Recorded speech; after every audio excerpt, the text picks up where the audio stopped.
Buenas noches y bienvenidos un sábado más a Versos a Media Luz.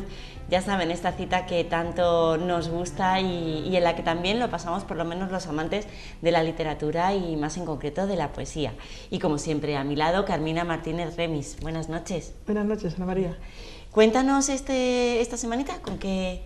Bueno, ya me has adelantado que va a ser un poquito crítico. Bueno, yo lo que quiero en principio, pedir disculpas por mi voz, porque yo cada 2 por 3 estoy así y no hay forma de organizarme, sí, de todas formas, ni arreglármelo, ¿no? Tiempo, no... Por otro lado, sí, voy a leer sobre orígenes de las creencias. Quiero decir antemano que esto lo pensé hacer porque el compañero, el invitado de la anterior semana, pues hizo un comentario sobre los colegios, que hay problemas con las creencias de distintas personas, porque ahora estamos una cantidad de etnias, etcétera, etcétera, ¿no? Y explicó un poquito, no sé si dentro o fuera del plató, pero estuvimos hablando de ello. Entonces me dio opción para hacer un poco, no como crítica ni como comentario, simplemente como cultura, es decir, igual que hago todas las veces, es un comentario sobre algo de cultura, una información. Sí, es poner sería una información. Y en este caso sería el origen de las creencias. Digo que toda creencia realmente tiene su principio, sea la que sea. Yo, siempre el hombre, por el afán de, creo, por querer ser inmortal, por el miedo, por la tendencia a los poderosos que te inclinan hacia un lado o hacia otro, tienen una serie de creencias de una manera o de otra. Entonces, pues yo me voy a limitar a hacer una pequeña historia. Historia me refiero a partir del momento que se conoce las creencias determinadas que ha habido. Voy a empezar por Grecia, ¿por qué? Por Egipto, porque Egipto parece que ser el inicio de esas religiones, ¿no? Entonces, decimos que hay este tipo de creencias o religiones, la egipcia, empezamos por ahí, Sumer o sumerios, Babilonia, hititas o hirutas, semitas son occidentales, que son más o menos los del Antiguo Testamento, la primera parte, griega, romana, persa, con el culto a Mitra Zaratustra, que hizo pues un avance revolucionario dentro de una revelación muy bonita también. De la India tenemos el hinduismo, el jainismo, el brahmatismo, el budismo propiamente dicho, y también tenemos de las tribus de la India central los tamules. Después tenemos otras mitologías, estas no van por orden de aparición en la historia, pero hay unas poquitas. Tenemos los celtas, en este caso en el continente, continentales e insulares. Les diría serían, por ejemplo, los druidas, que pertenecen a esa religión celta de Inglaterra, Irlanda.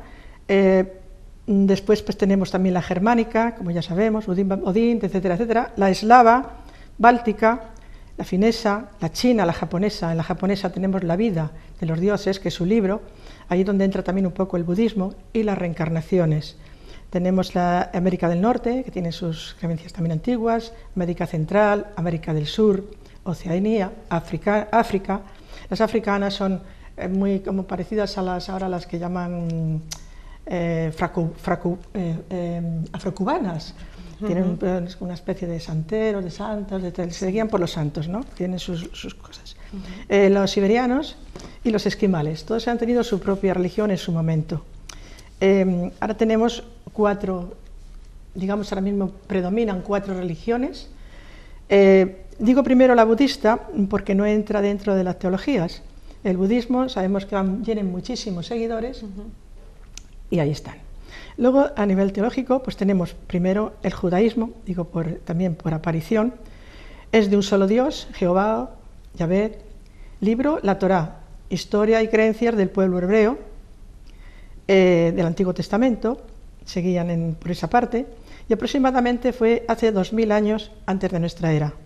Después tenemos el cristianismo. El cristianismo es una rama del judaísmo basada en la persona de Jesús de Nazaret, descendiente directo de David y rey de Judea y Palestina, o Palestina y Judea, que es lo mismo.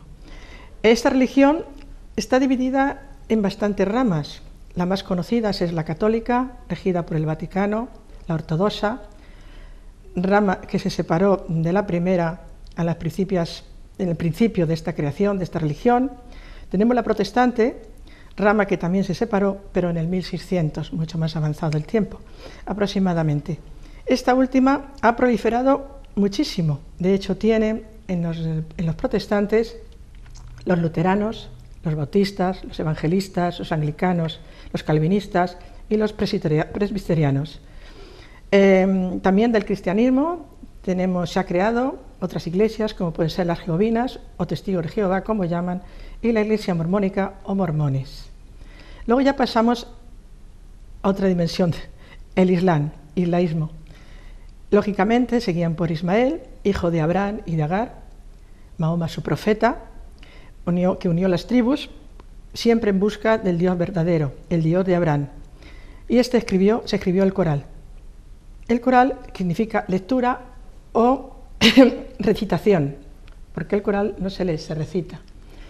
Esta religión nació de las enseñanzas, como acabo de decir, de Mahoma, cuando salió de la Meca por pies, en el 622 de nuestra era. No voy a continuar porque empiezo con la filosofía, bla, bla, me tiro aquí todo el día. Sí quiero decir que yo pienso que toda persona tiene derecho, todo ser humano tiene derecho a creer en lo que le haga más feliz y sobre todo que se sienta bien. Es muy respetable, hay que respetar yo pienso que deben de respetar a esta persona con esa creencia, pero también estas personas deben de también respetar a las creencias ajenas de los demás. Porque, dicho de paso, yo creo que la verdad absoluta, en fin, quedan puntos suspensivos, ¿no? También digo que si realmente estas personas que tienen esas diversas religiones y son creyentes de verdad, yo creo que si todos fueran realmente creyentes de verdad, creo que no habría guerras y que habría muchísima más paz. Pero no lo llevan nunca a cabo, con muchos tanto como hoy. Y bueno, pues después de esto ya he dicho mi parrafada, como siempre, y espero que me disculpen si me he pasado un poco dentro de mi comentario, pero bueno. No, yo creo que es quería así. Mandar casi, en este caso, casi al final es un mensaje de paz, es lo que yo trataba de decir. Respetándonos unos a otros, yo creo que sí podemos llegar a un entendimiento, si no, no hay nada. El objetivo final, sin duda alguna, es el sentirse bien con uno mismo y que traiga esa paz al individuo. Trayendo esa paz al individuo se consigue una paz colectiva. Sí, cada uno que tenga sus creencias respectivas, pero que todo el fin, mira, al principio de todo siempre, cualquier religión que tú lees, cualquier creencia, siempre dicen amar al Dios creado, que ha creado, y al prójimo, es decir, a otra persona. Si todos tuviéramos, no amarnos, sino respeto en todo lo que piensan, en todo lo que hacemos, yo creo que el mundo iría un poquito mejor. Sin duda. Sí, también es verdad. Bueno, pues después de esta reflexión, que da para mucho, sí que nos vamos a quedar con una de las recomendaciones por parte del Club de Lectura de la Biblioteca Manuel Altolaguirre de Benalmádena Pueblo. A ver qué nos traen para esta semana. Buenas tardes, soy José Luis Molina, miembro del Club de Lectura Concha Méndez de la Biblioteca Manuel Altolaguirre de Benalmádena. Hoy vengo a recomendarle el libro El dulce vuelo de las mariposas. El autor de este libro es José Manuel Portero, aunque nacido en un pueblo de Sevilla, es vecino de Arroyo de la Miel desde hace más de 25 años. Ha dedicado su vida al mundo de la enseñanza y se jubiló siendo director del Instituto Poetas Andaluces. Este es su segundo libro de novela negra. Su protagonista es un inspector de policía llamado Lino Ortega. Este reúne todas las características de ese tipo de policía antiguo, que se deja llevar la mayoría de las veces en la resolución de los casos más por su olfato que por los razonamientos lógicos. Es aficionado al consumo de alcohol, desordenado, mal alimentado, posee un vehículo antiguo y casi destartalado, y sus relaciones familiares son bastante turbulentas. Bien, este libro en concreto se inicia en el espectáculo de aves rapaces que se lleva a cabo en la cima del Monte Calamorro. En el transcurso de la exhibición, una de las aves rapaces aparece con un brazo humano entre las garras. Al recorrer las estribaciones del monte, la policía descubre que pertenece a una mujer. A partir de la investigación de este caso, van apareciendo otras muertes violentas que, aunque no tienen ninguna relación aparente, guardan una curiosa coincidencia. En toda ella aparece el vuelo de alguna mariposa. La obra de este autor tiene varias características en común. Primero, se desarrolla en lugares de nuestro municipio, en este caso en concreto puede aparecer Mariposario, el Monte Calamorro, algunas calles. También aparecen lugares de los municipios vecinos, como por ejemplo Torremolinos, dado que ahí es donde está enclavada la comisaría de policía, y algún local de Alaurín de la Torre. Aparecen temas sociales de la actualidad, en el tiempo en que transcurre la obra, en este caso la homofobia, la esclavitud sexual, la tolerancia, la intolerancia, el manejo de las administraciones. Y a pesar de manejar situaciones relacionadas con la muerte, aparecen bastantes notas de humor, de ironía y a veces de humor negro. El autor retrata muy bien el perfil psicológico de los personajes que representan distintos estamentos sociales. Al final, el final suele ser sorprendente, pues cuando el lector tiene ya sus conclusiones sacadas según le ha ido llevando la trama de la novela, de pronto surge un final distinto del esperado. Una buena obra para los amantes de la novela negra. Y ahora, como siempre, le voy a leer un trocito de la misma.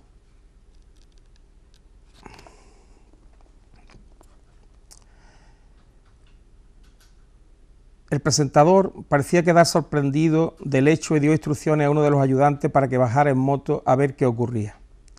Mientras tanto siguió la función, ahora con un alimoche y unos búhos, aunque la gente anhelaba volver a ver a las grandes rapaces que parecía se la hubiera tragado la tierra.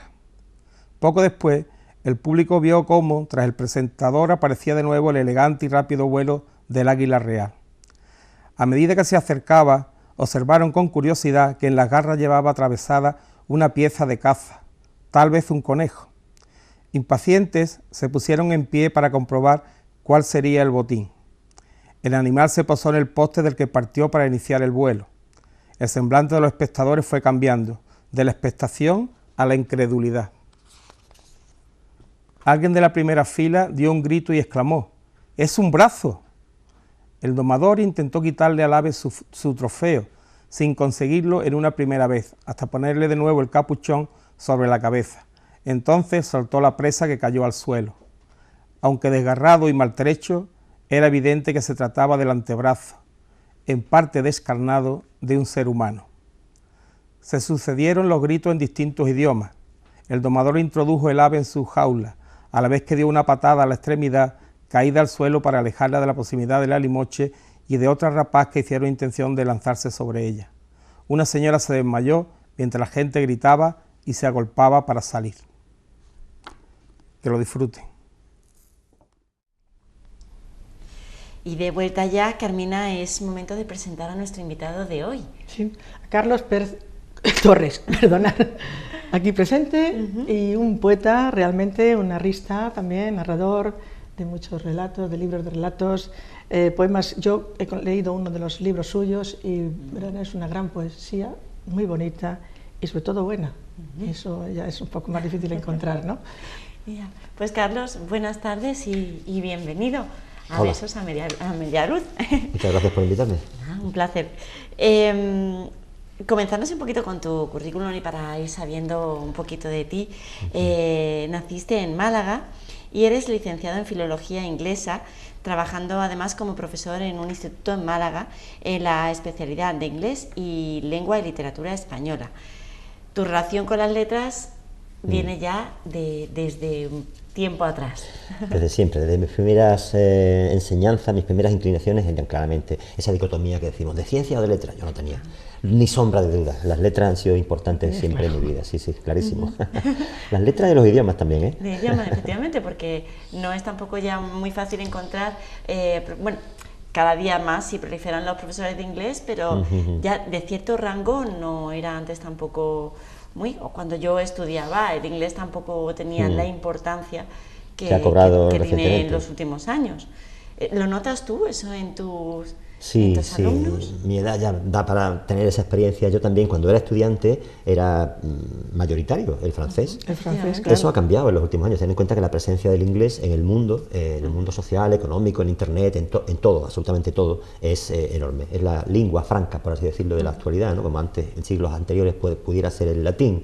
Ahora está clarísimo que la lengua viva, la lengua que hace, bueno, fíjate, el lenguaje, el mimetismo, a veces involuntario, que nosotros en los medios de comunicación, en el lenguaje sociológico, deportivo, tomamos constantemente del inglés. El inglés es muy poderoso, más de lo que creemos. Y claro, te abre tantas puertas ahora mismo. Saber inglés o quizá informática es lo que ahora mismo más se valora en los currículum, porque es lo que abre todas las puertas, claro. Y los propios alumnos demandan ese aprendizaje, o sea, o como un reciclaje del propio profesor a la hora de impartir las clases. Porque yo recuerdo, claro, mis clases de inglés eran, pues hoy aprendemos 10 palabras y así es en español, así es en inglés. Ha habido una evolución hoy en día muy grande. Eso no... Sí. Aparte, la introducción de las tecnologías, desde obviamente. luego, eso es eso es determinante. Ha habido una evolución muy grande en la metodología, en la enseñanza de la metodología. Si me hablas concretamente de las lenguas extranjeras, el inglés en este caso concreto, pues antes era más estructuralista, que se llama, el aprendizaje gramatical, la traducción, las destrezas de escribir y leer, pero no tanto la soltura, la fluidez, hablar y escribir, hablar y entender. Entonces, esto es lo que, aún a riesgo de permitir o tolerar ciertos errores, si fluye la comunicación, si uno es capaz de hacerse entender, pues entonces eso es lo que funciona, ¿no? Entonces el lenguaje, la metodología del lenguaje ahora es más nocional, funcional, más comunicativo, tiene otro approach, ¿no?, que dicen ellos, hay otra aproximación. Entonces son situaciones de vida real, hay más diálogos, más los personajes de un diálogo, por ejemplo, pues son puestos en boca de los alumnos que interpretan esa vida real, por ejemplo, una situación de compras, una situación de no sé, en una agencia de viaje, simulaciones de vida real, básicamente. Todo ¿no? mucho más práctico. Sí, sin duda, que, sí. Que antes. En más de 30 años de docencia que llevas, ¿quién aprende más? ¿El profesor de los alumnos o los alumnos del profesor? Eso es una moneda, no se puede separar la cara y la cruz. Cara y cruz, ¿verdad? Sí, no en la misma manera, no de la misma forma, ni con la misma intensidad, pero aprendizajes, el flujo del aprendizaje tiene ida y vuelta, sin duda. Sí, ellos aprenden de ti, toman, aunque no lo quieran reconocer muchas veces un profesor. Otra cosa es la deriva reciente del mundo de la educación, pero siempre la figura de un profesor es una referencia. El profesor tiene que enseñarte conocimientos, pero también es un educador que pasa muchas horas de su día a día con ellos, ¿no? Si encima eres, por ejemplo, el tutor, pues tienes más responsabilidades añadidas, hay más cercanía, una mediación entre el resto de equipo docente y el alumnado. Entonces hay una relación que creo que enriquece, ya digo, de ida y vuelta. Y el profesor también aprende, no cuestiones académicas tanto, pero aprende cómo ser adaptativo, cómo acercarse a su mundo, cómo saber encajar en una situación o en otra, cómo saber motivar para un tema concreto, y eso todo es interesantísimo. Ese aprendizaje es valiosísimo para un profesor. Sí, porque además con los cambios tan bruscos que ha habido en la sociedad en los últimos años, la multiculturalidad de la que hablamos, no ya solo religiosa, sino de hábitos de vida normal y corriente, desde pues levantarte por la mañana hasta cualquier acto normal, puede ser diferente de una persona, de un español, a alguien que te viene de fuera, que hoy en día y en la zona en la que vivimos además, eso es tremendo. Para un profesor que de repente se encuentra en una clase pues con niños de diferentes nacionalidades y demás, ¿qué rapidez se le exige de adaptación? Siempre ahí tiene mucho al hilo de la pregunta anterior, porque realmente cuando un profesor, por ejemplo, sale de la facultad con todas las ideas intactas, todas las ganas de poner en práctica lo que ha aprendido en los manuales y tal, y ahí es donde se ve realmente que uno aprende cuando empieza a tener contacto real con los grupos de alumnos, saber lo que es la educación de verdad, no en los textos, ¿no? Entonces, por eso, y más con las influencias que tú acabas de señalar, o sea, que el aprendizaje es rápido, porque si no te espabilas, te quedas atrás enseguida. Es muy rápido, entonces. Es muy rápido, es casi inmediato. Si uno ama esta profesión de la docencia, porque eso es lo principal. Si no te gusta, entonces ya la cuesta se puede hacer muy empinada, ¿eh? Pero si te gusta la relación con los chavales, te gusta la educación, tienes que ser rápido en adaptarte, porque si no estás perdido. Claro, sí, además hombre, yo al día de hoy todavía hay profesores de los que me encuentro y que guardo un grandísimo recuerdo y son justo referencia de lo que una llega a ser en su futuro, ¿no? Y creo que esa es la parte clave, como tú bien dices, adaptarte a lo que tienes en el aula para poder luego, bueno, pues ser esa referencia, que es muy importante, porque hay veces que efectivamente los profesores están más tiempo con los alumnos que los alumnos con sus padres en sus propios hogares, ¿no? Entonces La verdad es que yo os admiro, o sea, a todos los docentes, en los tiempos que corren, os admiro, porque es una tarea muy, muy complicada. Aparte de tu temprana afición por las letras, como bien has dicho que letras o ciencias letras, estuvo siempre tu ambiente familiar. Nos podríamos referir a tu tío, el poeta cordobés Antonio Almeda, y aparte otras influencias que a lo mejor te gustaría compartir con nosotros, porque siempre te has movido en un ambiente muy creativo, pues sí, en toda tu familia. Mi padre era pintor artístico, muy conocido en Málaga, Enrique Pérez Almeda. El arte, los cuadros nos han acompañado siempre. El cuadro más antiguo que se conserva de mi padre data del año 57, yo nací en el 58. Quiero decirte que toda mi vida, desde que yo tengo recuerdo y uso de razón, pues he visto ya los cuadros y a mi padre pintando en el caballete, con las fotos y tal. Así que el arte pictórico es otra forma de imagen. Las imágenes literarias y las imágenes plásticas tienen su relación también. En mi familia, mi madre, por ejemplo, es muy aficionada al teatro, a la poesía. Era en sus años de juventud, me acuerdo que era socia del círculo de lectores, entonces llegaban muchas lecturas a casa. Ha sido una gran lectora siempre. Un gran escritor, un buen escritor, tiene que ser ante un gran lector, ¿eh? Entonces yo he tenido facilidad y acceso a los libros en mi casa. Mi hermano Juan también ha heredado un poco esas dos facilidades, porque pinta y también escribe. Jorge, mi hermano Jorge, que conocéis muy bien aquí, pues a través de la música, que es otra dimensión artística en cierta medida, ¿no? O sea que sí, es verdad. Y mi tío fue una influencia. Sí, Antonio Almeda, tú lo has nombrado antes, él siempre que venía desde Madrid, donde vivía, o desde Córdoba, con frecuencia bajaba a su pueblo de Puente Genil, pues me hablaba de poesía, charlamos, me hablaba de los poetas del 50, básicamente, los que Manuel Alcántara, de María Victoria Atencia, de José Antonio Muñoz Rojas, me hablaba de Rafael Pérez Estrada. Y yo empezaba a conocer a esos nombres, me eran familiares y tuve esa facilidad. Tuve alguien que me orientó por los buenos, me hablaba de los clásicos, desde Manrique, Quevedo. O sea, yo he tenido esa suerte de que alguien me marcara un camino seguro, ¿no?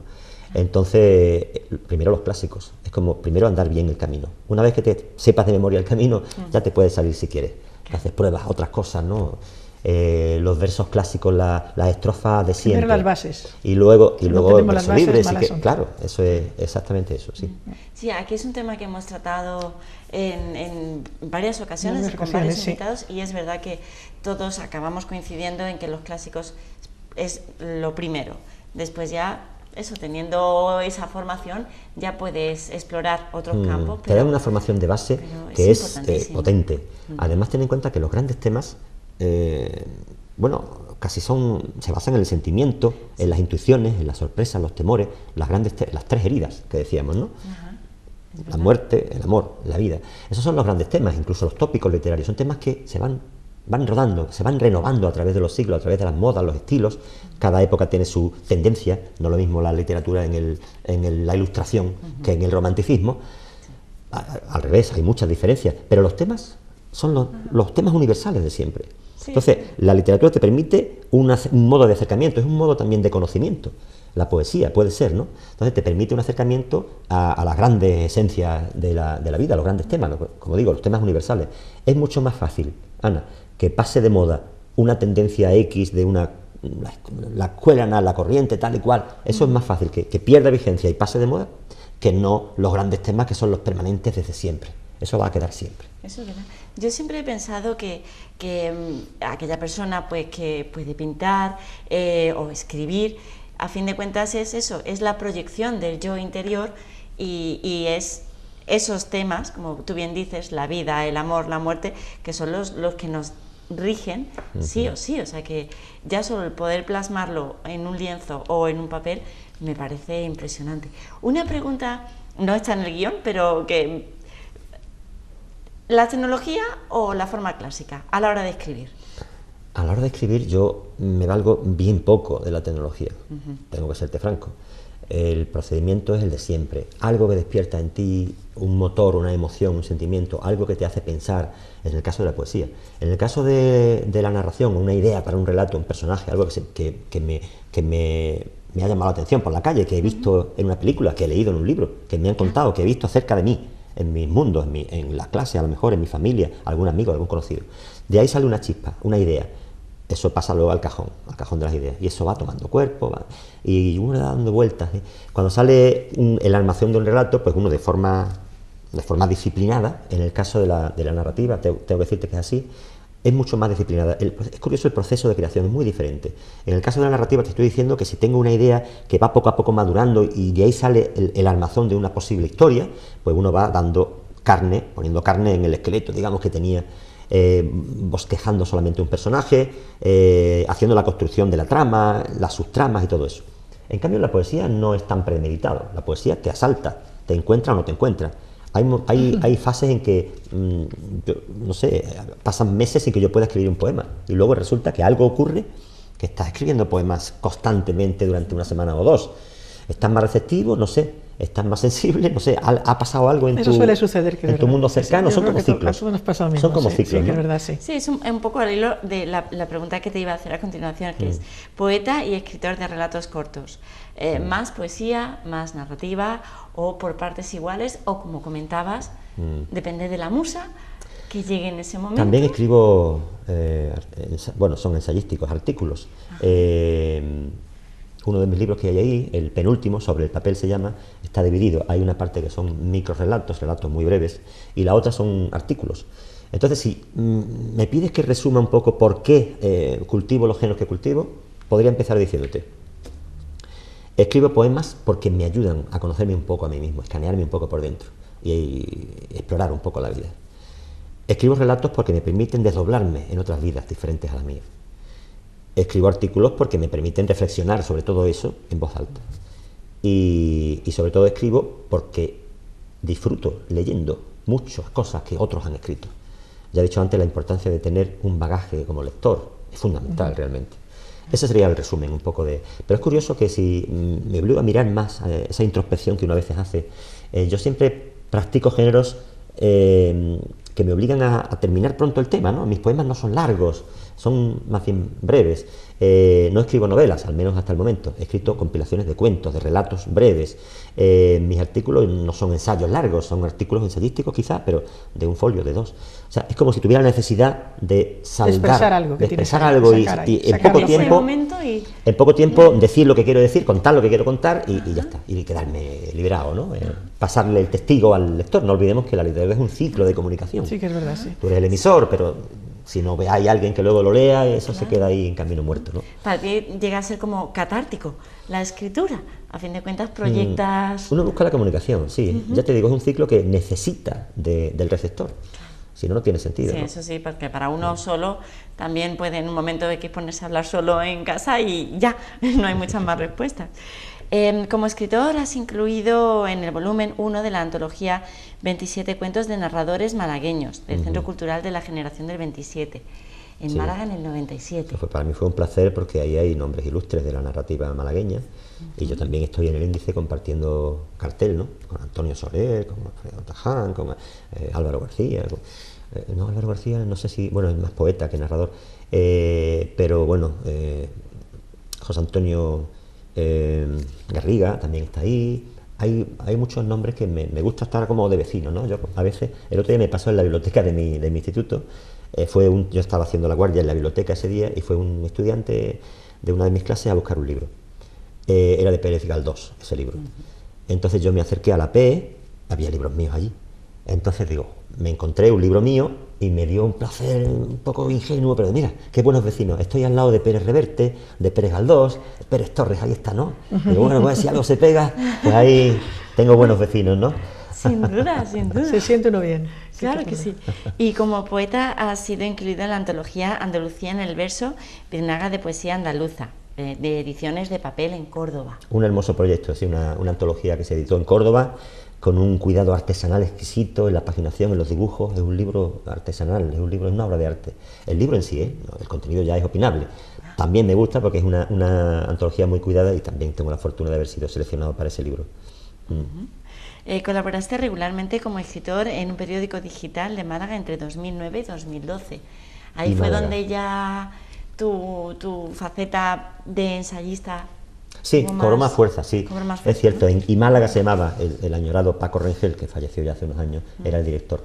Bueno, pues en Málaga fue un placer colaborar. Yo tenía que periódicamente enviar mis artículos y yo empecé escribiendo eso, artículos. Ya sabes que en un periódico te dan te imponen unos límites, un número X de palabras, de columnas. La columna no puede pasar de... claro, eso me forzó a cambiar mi modo de escribir, tenía que adaptarme a la extensión. Y luego, cuando ya empezó a pegarme codazo el escritor que debo adentro, yo hablé con Paco Rengel de esto, digo, yo puedo que... Me pide un poco el cuerpo a veces, porque muchos de mis artículos eran metaliteratura, anunciaban temas literarios, ¿no?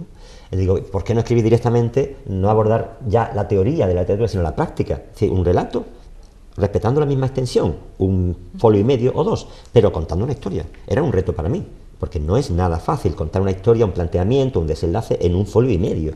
Pero quise aceptar ese reto y me dijo, sí, tú eres libre de enfocar o bien como artículo, o bien abrí dos blogs. En mi blog, mis colaboraciones allí tenían dos columnas, digamos. Una era más de creación literaria, ahí están los relatos, y la otra más de creación periodística, ahí estaban los artículos. Entonces yo iba alternando las dos series, pero una vez más me obligó a podar lo que sobraba. Entonces es un ejercicio maravilloso, porque yo me acuerdo perfectamente, hacía un borrador, contaba, lo pasaba al ordenador, la función contar palabras, me sobra todavía. ¿Qué puedo hacer? ¿Qué es prescindible? Tenía que darle vuelta, no quitar algo esencial. Sí, porque claro, eso, porque embargo, hay que significar cuando lo haces todo es válido para ti en esos claro momentos, que sí, ¿verdad? pero Y tenías luego que tienes pulir el trabajo, a ver tenías cómo que lo pules. darle otra vuelta y otra, Sí, y eso sí. porque el resultado realmente ahí estaba. La piedra preciosa, la gema, ahí está. Y eso me gusta, el resultado de ese libro me gustó mucho. Es un reto, cierto modo. Es un reto, sí. Estuve ahí sí. una serie de años trabajando así y no era mi manera habitual de trabajar, o sea, ceñirme a una extensión, ¿no? Me refiero. Claro. Pero me gustó al final el resultado porque me obligó a un trabajo que mejoraba el producto final, ¿no? Sin duda.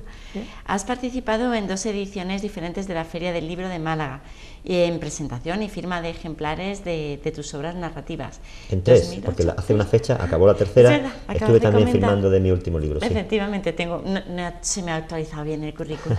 Pues cuéntanos un poquito cómo ha sido esa experiencia de participar. Yo he publicado poesía desde siempre y sigo escribiendo poemas. La poesía nunca te encuentra, ya te digo, la poesía no es algo que te defina, no es una característica permanente, es una circunstancia que a veces te acompaña. Entonces cuando te encuentras, o tú la encuentras a ella, o ella te encuentra a ti más bien, pues entonces tienes esa relación más, ya lo he explicado antes, ¿no? Pero luego es como el Guadiana, ahora se esconde y está un tiempo sin aflorar, luego vuelve a salir, y tiene esa relación un poco inconstante, eres un poco infiel a la poesía. Mis últimos libros publicados, esos 3 últimos, son de relatos cortos, y las intervenciones firmando ejemplares en las ferias del libro han sido, pues, el tercero se llamaba Nico y Aurora, y otros relatos malagueños, eso fue en el 2008, todavía estaba en el Parque, aquella edición me acuerdo que estuve en el Parque. Después, años después, en 2013, el libro sobre el papel, ella estaba en el Palmeral de las Sorpresas, era una de las ediciones que tuvo allí su ubicación, la Feria del Libro, y ahora mismo he estado firmando ejemplares del más reciente, que se ha publicado en ediciones del Genal, en la ubicación nueva de la Plaza de la Merced. Madre mía. Y a raíz de lo que tú decías en la estantería encontrarte con buenos vecinos, tus lecturas y tus libros han sido prologados por autores como Manuel Alcántara, Francisco Ruiz Noguera, Álvaro García, Antonio Garrido Moraga, Manuel Salinas, y tengo un sinfín de grandes nombres, y eso... Bueno, la verdad es que he tenido suerte, son primeros espadas de las letras malagueñas, ¿no? Efectivamente. Sí, los libros, los 3 primeros, pues sí, Alcántara, Álvaro García, en mi número de la colección, la prestigiosa colección Puerta del Mar, ¿no? Y luego Ruiz Noguera también, en ese libro de Razón de Convivencia. Después hay otras personalidades que han estado conmigo, presentando mis lecturas y tal, no ya prologando mis libros, pero sí acompañándome, presentando mis intervenciones, y no me puedo quejar en absoluto, al revés. Son personas que han tenido la deferencia de decir que les gustaba lo que escribo y querían acompañarme. Yo encantado, por supuesto, de que estuvieran conmigo, sí. Aparte, eso es una motivación a seguir sin duda, creando sí. Cada día y a cada momento. Pues yo creo que llegados a este punto, yo estoy deseosa de que entres ya tú más en profundidad en su obra, porque quiero escuchar. Lo que yo quería decirte era eso exactamente, que cuando estas personas, estos personajes, digamos así, estos poetas, estos escritores, que yo de todos los que tú acabas de mencionar conozco prácticamente, yo creo que quitando hay 2, a Miguel Torres y otro que he visto por ahí que no me suena nada, pero que Álvaro García, que tampoco lo conozco. Bueno, Álvaro García acaba de ganar con su primera novela un premio importante, es el presidente del premio Manuel Alcántara de Poesía, Álvaro García es un gran poeta. ¿La han presentado ahora?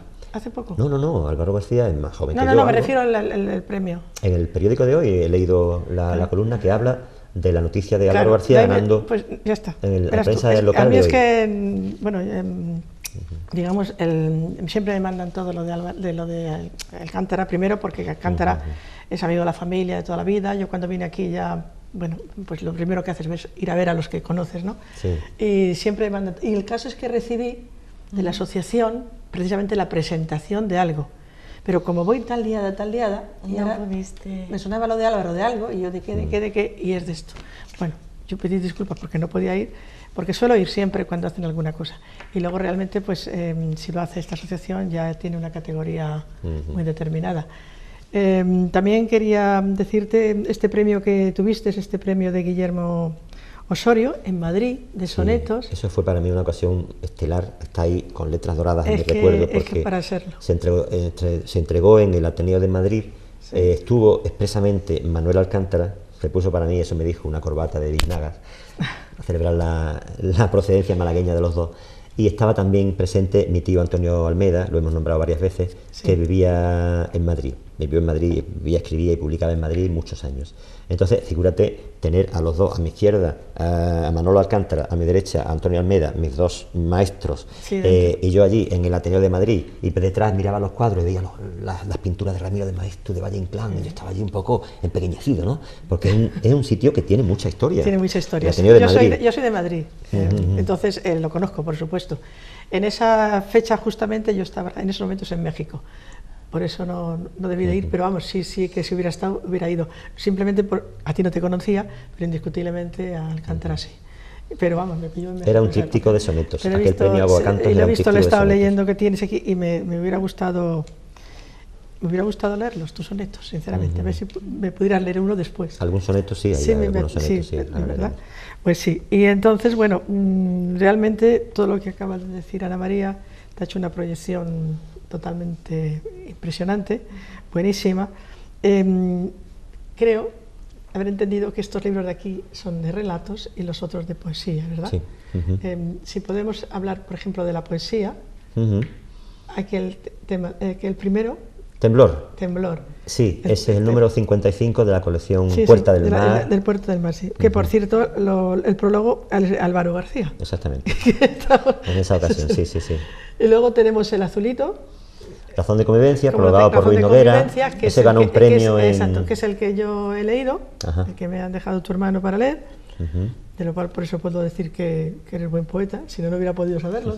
Le diría por las críticas de los demás, pero no por mí. Luego tenemos otro que es este blanquito. Ruegos y preguntas, se llama. Ese tiene el prólogo de Manuel Alcántara, ilustraciones una ilustración de mi padre en la portada, y es una edición de Ángel Cafarena. Bueno, son grandes nombres los que me acompañan. ¿Poemas también? Sí, esos son poemas, sí. Bueno, ruegos y preguntas. Sí, luego si no me puedes leer uno de ellos porque me gusta el título, ¿no? Y luego el último tenemos...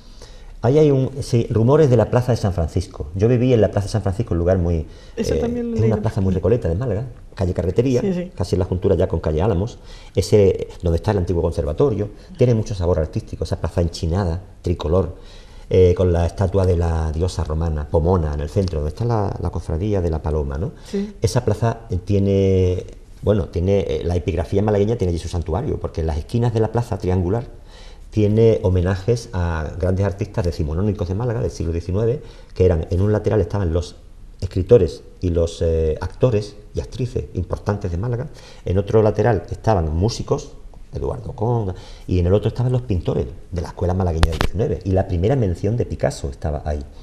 Luego hubo unas obras con la cofradía, la Piqueta destruyó algunas de las... Entonces, yo que estaba sensible con el asunto, contacté con Alfonso Canales, todavía vivía, era además presidente entonces de la Academia de Bellas Artes de San Telmo, y le dije, mira, hay un colectivo vecinal que está un poco disconforme porque esta riqueza cultural que tiene esta plaza se está destruyendo por la Piqueta.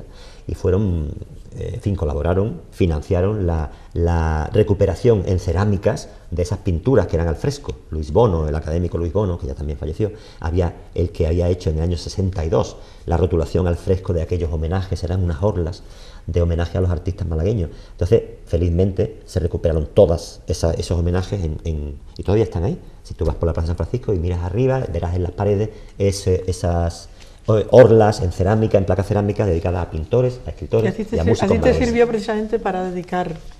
El prólogo de ese libro está escrito en prosa poética. Sí. Tiene justamente ese título, el mismo que el libro, Rumores de la Plaza de San Francisco. Sí, pues ya sabemos que estos son relatos, pero sí me gustaría que empezáramos, porque aquí el tiempo vuela, no es que corra, es claro, que vuela.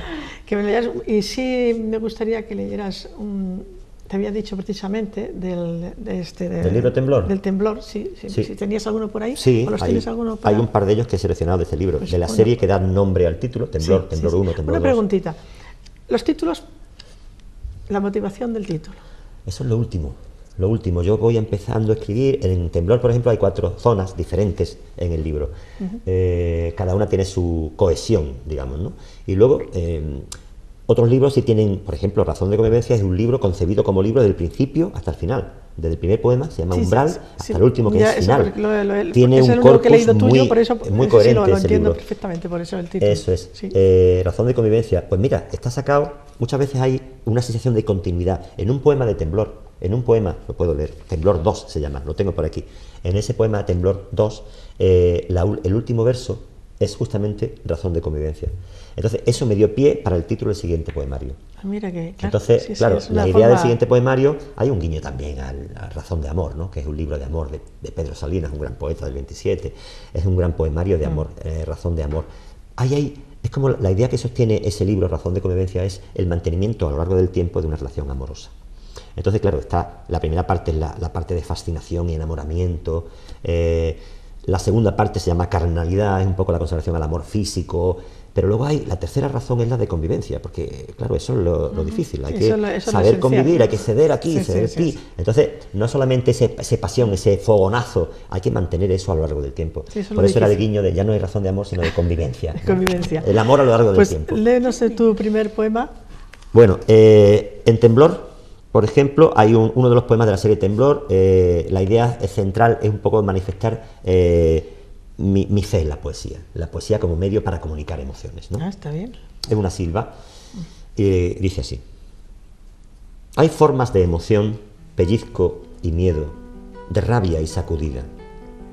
Hay rectificaciones en mi credo, temblor de escalofrío y media vida para justificar mis reacciones, mi falta de reacción, mis pasiones, la fuerza desmedida que a veces se me duerme en un suspiro, sopor, pasividad o aplazamiento, acción como en retiro.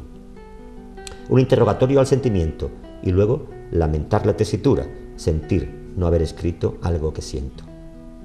Mi lenta introspección solo procura palabras que son como un parapeto, silencios que padecen mal de altura, telón como un doméstico amuleto de farsa o de tragedia, que invoca desde un ámbito secreto, recóndito lugar desde el que media abismo grande al punto de llegada que ofrece el corazón al alma mía, temblor provisional en la alegría y paz definitiva en la mirada, mi fe en la poesía.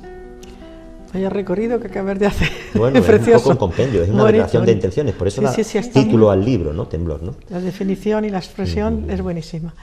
Pues ahora sí que te quería pedir otro, por ejemplo, pues ¿algún soneto? ¿Tienes algún soneto por ahí? Sí. ¿O cogemos el libro? Tengo que coger el libro Razón de Convivencia, por ejemplo, o Ruegos y Preguntas, que hay. Me gustan mucho los sonetos, no sé por qué motivo. ¿Algún soneto? Bueno, pues vamos a elegir alguno. A petición del público, que se dice en estos casos. Claro, eso sí, a petición del público. Claro. Bueno, este pertenece a la parte central, esa de la consumación del amor físico, ¿no? La carnalidad. Requerimiento de juntura, es el título. Haciendo ostentación de desmesura, resurge este universo en desbandada, liturgia de pasión desabrochada que encaja mi perfil en tu figura. Sutil requerimiento de juntura en vértigo de piel enamorada, según el corazón, la madrugada, los riesgos de un abismo de dulzura. Imán que me libera y me encadena, y atrapa la energía que conforma su luz de oscuridad y otros asuntos. Silencio visceral donde resuena el eco, ritmo, nervio, plataforma de mística humedad dos cuerpos juntos. Qué bonito, precioso. Es que los sonetos son muy sonoros. Es una musicalidad, claro. Exacto, es muy sonoro, más que cualquier otro poema, ¿no? Y por eso me gustan, quizás era ese el motivo, ¿no? Posiblemente. Ahora yo, un tercero te voy a dejar a tu elección, porque ya que tanto te he corteado. No, en absoluto. De hecho, coger un libro, tal. Una pregunta que te voy a decir antes del poema. Los relatos, unos me decías que eran compartidos, uno de los libros eran compartidos, otros son tuyos. No, son míos solos, sí. Ella han hablado en el recorrido anterior de antologías y tal. Eso sí, y en los relatos también haces lo mismo, pones el título después de haber concebido todos los relatos. Claro, el título, si está bien puesto, tiene que redondear un poco lo que es el proyecto globalmente considerado del libro, ¿no? Entonces, hay gente que dice, bueno, estoy escribiendo un libro, se llama tal, y digo, ¿y qué lleva? No, llevo por la página 10, pero ya tiene el título puesto antes de que... A mí me parece lo más sensato, lo más coherente también, esperarte hasta el final. Sí, enfoca un poco, calibra, evalúa globalmente qué significa ese proyecto para ti, y luego piensa un título que un poco no se quede en las 10 primeras páginas, que un poco en el paraguas del título entre todo lo que es el proyecto del libro, ¿no? Bueno, en principio siempre puedes a lo mejor poner, como dices tú, a medio de hacer, pones un título por apoyarte un poco, pero después ya lo puedes cambiar, lo vas variando. Muchas veces lo cambias, ¿eh? Yo no soy de eso de la poesía automática, esa zarandaja, ¿no? Hay quien dice que no. La primera versión es la que vale. Bueno, en mi caso no. En mi caso no. No, la mía tampoco. Es de revisar, pulir, una imagen no me cuadra, volver a la musicalidad aquí. Voy cambiando, y el título muchas veces, si puedes un proyecto de título, a veces al final resulta que, bueno, a veces sobrevive y llega al título inicial hasta el final, pero en muchos otros casos no. Y acaba. Yo creo que la mayoría de las veces cambiamos también. Pues vamos por ese poema que tú quieres. Ciprés quebrado es el título. El ciprés es un árbol que tiene mucha evocación. No, es un poema suelto. Se publicó en revistas literarias, no está incluido en ningún libro. Bueno, entonces he visto hoy la ocasión de seleccionarlo hoy, ¿no? El ciprés tiene esa evocación de la espiritualidad, no la verticalidad. Recordemos el soneto famoso de Gerardo Diego, ¿no? El ciprés de Silos, ¿no? Sí. Entonces, ¿qué ocurriría si una vez, como me pasó a mí, tú te encuentras en un cementerio y hay un ciprés, por lo que sea, que está quebrado? Entonces ahí no hay. Bueno, pues ciprés quebrado, está doblado, ¿no? Absorto paseante entre rumores de rezos, letanías y sollozos, al borde del talud del camposanto, reparo en un hallazgo inesperado. El único ciprés que se arrodilla, extrañamente ajeno a su destino, se enfrenta, descarado, a mi sorpresa. En ángulo de agudo sentimiento, su gesto es de humildad, y es de arrogancia el aura vegetal que lo rodea. Respóndeme, ciprés, ¿cómo te sientes? ¿Qué fuerza mineral, qué sortilegio, profunda gratitud hacia la tierra, distinta gravedad te presta abrigo? ¿Qué arcano dictador ha castigado tu oblicuo surtidor de disidencia, quebrado tu columna y tus raíces, trazado en diagonal tu mal de altura, lumbalgia vegetal de tu corteza? Respóndeme, ciprés, ¿por qué te callas?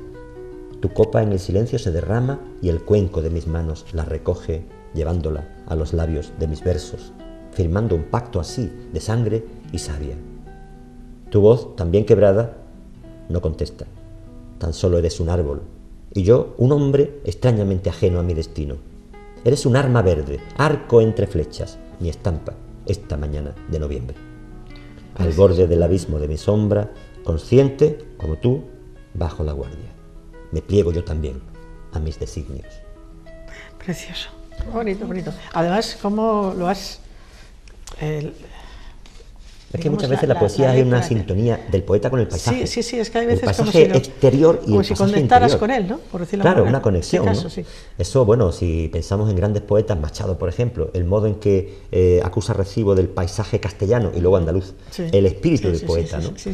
O Rilke también, el paisaje rondeño, ¿no? Rilke no era un poeta español, pero estuvo en Ronda sintiendo y viviendo poro a poro, digamos, el paisaje rondeño, ¿no? Y contagiándose de ese paisaje. Entonces, esa conexión interesantísima del paisaje exterior y el paisaje interior, la temperatura de tu corazón, y eso me interesa mucho en la poesía, ¿no? Sí, aquí hay un ejemplo muy claro. Has utilizado un vocabulario también bastante entendible dentro de lo que es un poeta, porque demasiado bueno, diría yo, para a lo mejor que lo pueda entender cualquier... A mí no me interesa, Carmina, que un lector de poesía tenga que tener un diccionario al lado. no me interesa. No. Pierde la magia de la comunicación. Ya decía, eso todo Tiene se que queda ser tu diferido. propia expresión, Entonces, tal empiezas como a sea. leer y entonces te tienes que parar cada 2 por 3, mirar las ediciones críticas a pie de página, a buscar el pasa, Entonces ¿qué significa esto? No. Entonces, Entonces, una cosa es la riqueza del léxico, Le quitas pero no el- que sea exacto, tan lejano tan al lejano lector al como que te lector. obligue a tener buscar el significado. Entonces pierde la frescura de la comunicación. No sirve para mucho, Y ¿no? tu propia imaginación también la pierde un poco, ¿no? Dentro de poner palabras ya buscándola. Sí, un poco no más. merece la pena. También depende mucho de la fluidez lingüística y verbal que cada uno tenga, pero ciertamente si es más asequible al lector, el lector podrá siempre conectar con esas letras, claro, con ese sentimiento, con eso lo que el autor ha querido transmitir, a fin de cuentas, con sus palabras, que es lo que llevamos hablando toda la tarde, ¿no? Esa es la idea, Ese poder sacar de dentro pues los sentimientos y sensaciones que uno tiene.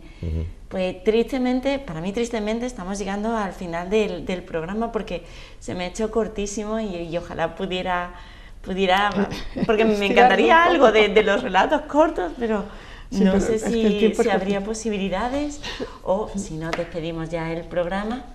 Yo no sé cómo vamos de tiempo, porque... No sé, no me han dicho nada, no sé si me van a regalar. Habíamos dicho que había quizá algún relato que puedan ser a lo Que mejor fuera de una cara. Sí, hay relatos cortos, sí. ¿De la en el cara? libro. Sí, ¿Podemos en sí? el libro de Aprovechamos Sobre un el papel poquito. hay relatos muy Pues breves. venga, Vamos a ver. pues, antes de finalizar, ¿no? Sí, y así ya vemos un poquito más también de Completamos. tu otra línea de... La otra Y faceta, luego ¿no? ya que Ahí cierre con el estamos. poema, como siempre. Sí, y ya después, sí, antes de que me Como has regañen mis comentado antes compañeros... que había unos muy cortitos, desde solamente, digamos, una... Bueno, Claro. vamos a leer este, por ejemplo, que es muy breve, tiene menos de dos carillas.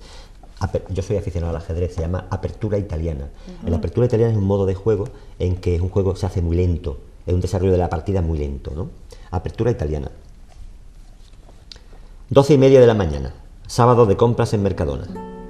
Normalmente yo me encargo de las bebidas y de los productos lácteos, improvisando a veces algún que otro caprichito, pero es mi mujer quien realmente se ocupa del resto de las compras necesarias mientras yo empujo el carrito, absolutamente basado en hechos reales. En esas ocasiones mi pensamiento vuela hacia territorios insospechados entre repasos, planes o distracciones varias, momentos recientes de tensión o distensión, calendario de próximas ocupaciones y asuntos pendientes, ideas para el fin de semana, diálogos banales o temas para mis artículos. Hoy me pongo a recordar un texto que servía de presentación a un taller de narrativa.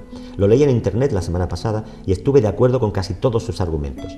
Venía a decir que a veces las grandes novelas no están dentro de la cabeza del escritor, sino allá afuera, en el mundo circundante, en las vidas de tus familiares, en los breves que reseña la prensa, o en los ruidos extraños, cómicos, misteriosos, que provienen de un ascensor, de un probador, en la oficina de al lado, del piso de arriba.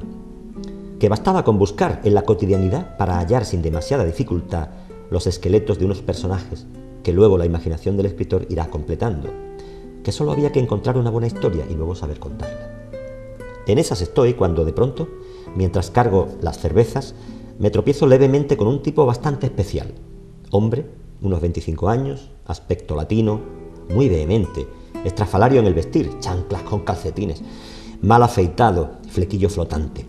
Gesticula bastante y dada su cercanía, puedo percibir que va hablando solo, aunque no distingo en qué idioma.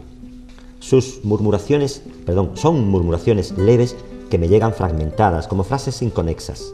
Mientras toquetea los envases con la mano derecha, en el puño izquierdo parece ir estrujando un extremo de su desvaída camiseta, de por sí ya bastante arrugada. Inmediatamente intento convertirlo en un proyecto de personaje, situarlo en una trama, ponerle nombre y, a la vista de la evidente peculiaridad del sujeto, aventurar un diagnóstico. En un minuto se van sucediendo perfiles de lo más diverso: programador informático, ajedrecista compulsivo, estudiante de filosofía, romántico incurable, aprensivo, sensible, melómano, pedófilo. Nuestros caminos se separan, pero yo sigo enganchado con mi personaje y ya se me ocurre incluso el título de Apertura Italiana para el primer capítulo, presumiblemente de planteamiento complejo y desarrollo lento, como lo sería el juego sobre el tablero. El carro ya está bastante lleno y lo arrastro con dificultad camino de los congelados. Por un momento, el espejo de la columna refleja mi imagen justo cuando silabeo de un modo inconsciente: Apertura Italiana, pronunciando ambas palabras en voz muy baja. Me sorprendo entonces, a mí mismo, hablando solo. Experimento una sensación de desagrado y busco de nuevo mi imagen en el espejo. Descubro mi mal afeitado y 2 botones cojos en mi camisa. Al menos mi flequillo y mis mocasines están en regla. Avergonzado, miro a mi alrededor y descubro a un tipo a unos metros de mí que me mira sin disimulo y parece observar mi comportamiento. Tiene toda la pinta de ser un escritor a la búsqueda de un personaje. ¿Se puede saber qué te pasa? Estás muy rarito hoy, me interrumpe la voz de mi mujer, iniciando una cadena de amables reproches. ¿Nos vamos ya?, pregunto yo, pretendiendo terminar por la vía rápida, pero es inútil, porque ella sigue con su retaíla. Y deja ya de arrugarte los faldones de la camisa, que luego me toca a mí plancharla. El ajedrecista compulsivo reaparece, recién atravesada para él la frontera de la línea de cajas, y desde la cristalera de la puerta, ya prácticamente en la calle, se vuelve repentinamente y parece dedicarme una sonrisa. Qué bonito. Tal la historia del tipo que buscaba un personaje y resulta que él era también un personaje. Era un personaje dentro todo un de personaje. Es verdad, y se ve en el espejo y reconoce las cosas que había visto en el otro. Sí. Bueno, ese es un juego de imágenes, Eso ¿no? es Un juego de espejos. Un juego de espejos que se llaman, sí. Pues, En psicología, claro. Ya ves que sí. Carlos, un placer tenerte con nosotros esta tarde-noche aquí y agradecerte de verdad que aceptas la invitación y hayas compartido con nosotros parte de tu obra. Para mí ha sido un placer absoluto. Muchas gracias a vosotros. Muchas gracias.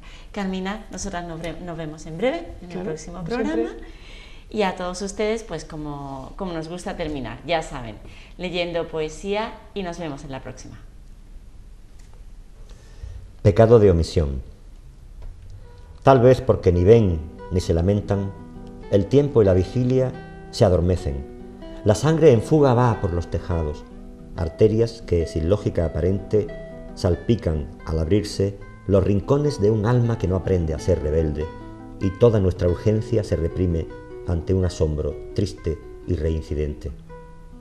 Tal vez porque después uno se queda inquieto y sin saber a qué atenerse, se busca alguna excusa en las palabras y vuelve la conciencia de repente de ser cuarto menguante, insolidario, de haber sido pasivo, indiferente a todos los anillos del planeta que buscan asidero al que cogerse.